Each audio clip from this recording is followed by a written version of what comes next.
नमस्कार दोस्तों, मैं एक कहानी प्रस्तुत करने जा रहा हूँ। Time motivational story. हमारी ज़िंदगी छोटे छोटे समय के भागों में बटी हुई है। हमारी ज़िंदगी में कई दिन, कई घंटे, कई मिनट और कई सेकंड होते हैं, परंतु कुछ लोग इसी समय में उस मुकाम को हासिल कर जाते हैं जिसकी उन्हें चाहत होती है। वे समय का सदुपयोग करते हैं और अपने जीवन में सफल हो जाते हैं। एक गांव में एक गरीब आदमी रहता था। उसके घर में उसकी पत्नी और उसकी एक बेटी और एक छोटा बेटा था। उसकी पत्नी दूसरों के घर में काम करके अपने परिवार का खर्च चलाती थी। उसका पति, जिसका नाम रामू था, रामू दिन भर नशे में डूबा रहता था और दूसरों के साथ अपना समय बर्बाद किया करता था। कहीं इधर ताश के पत्ते खेलता दिखता था तो कहीं उधर लोगों के दरवाजे बैठकर गपशप मारा करता था। अपने परिवार का ख्याल उसे बिल्कुल नहीं था। उसके माता पिता ने उसकी शादी कराकर गलती कर दी थी। बेचारी उसकी पत्नी दिन रात काम कर कर अपने बच्चों का पेट पालती थी। यदि उसकी पत्नी एक भी दिन काम पर न जाए तो उसके बच्चे भूखे रह जाते थे। इसलिए उसकी पत्नी प्रत्येक दिन दूसरों के वहाँ काम करती थी। लेकिन रामू को इन सब बातों से कोई फर्क नहीं पड़ता था। उसे बस अपना समय बर्बाद करके हंसी मजाक और पत्ते खेलने में बहुत मजा आता था। शाम को शराब पीकर घर आकर जोर जोर से अपनी पत्नी को चिल्लाता था। कई बार उसने अपनी पत्नी को मारा भी, लेकिन अब उसकी पत्नी करे भी तो क्या, वह तो अपने बच्चों को छोड़कर नहीं जा सकती थी। रामू को जो कोई भी समझाता था कि रामू कुछ कार्य करा करो, पैसे कमाया करो, अपने परिवार का खर्च तो उठाओ, तुम्हारे 2 बच्चे हैं, तुम्हारी पत्नी है, उनकी देखभाल करो, ऐसे अपना समय क्यों बर्बाद करते हो।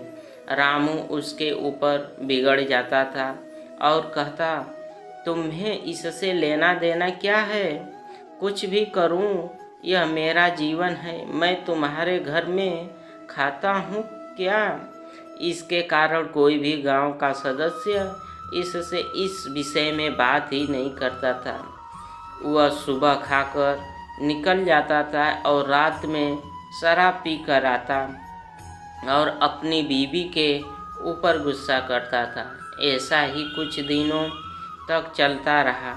कुछ दिनों बाद संसार में एक ऐसी बीमारी ने जन्म लिया जो मानव जाति के लिए अत्यधिक खतरनाक थी। चारों तरफ उस बीमारी का कहर था।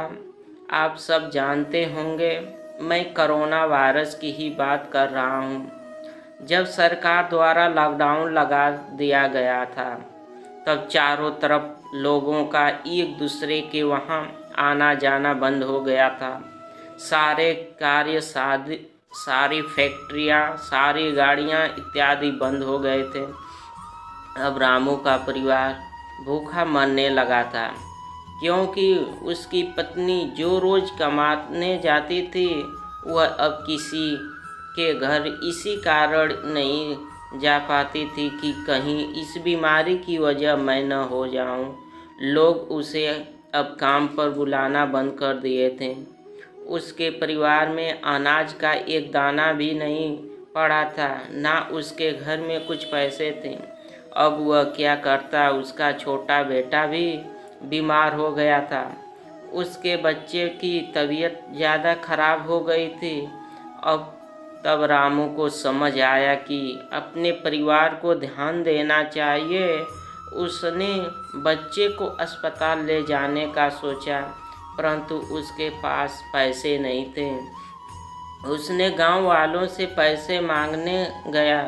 गांव वालों ने कहा, पहले कहने पर तो हम लोगों को ही जलीकट्टी सुना देते थे।